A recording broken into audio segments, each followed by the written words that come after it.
ഉരുൾപൊട്ടലിനെ തുടർന്ന് ചാലിയാറിലൂടെ ഒഴുകിയെത്തിയ മുഴുവൻ മൃതദേഹങ്ങളും ശരീരഭാഗങ്ങളും കണ്ടെത്തുന്നതുവരെ തിരച്ചിൽ തുടരുമെന്ന് കൃഷിമന്ത്രി പി പ്രസാദ് പറഞ്ഞു.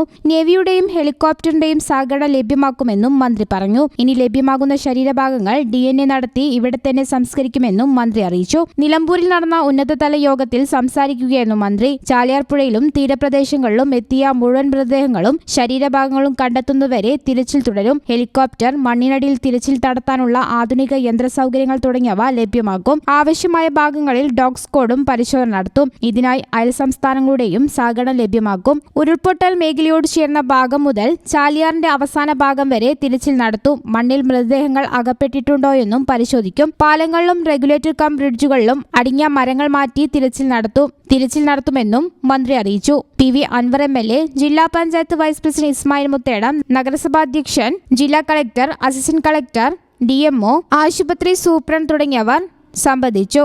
News bureau, Malappuram. Qatar golden diamonds, Calicut road, Valanchery main road.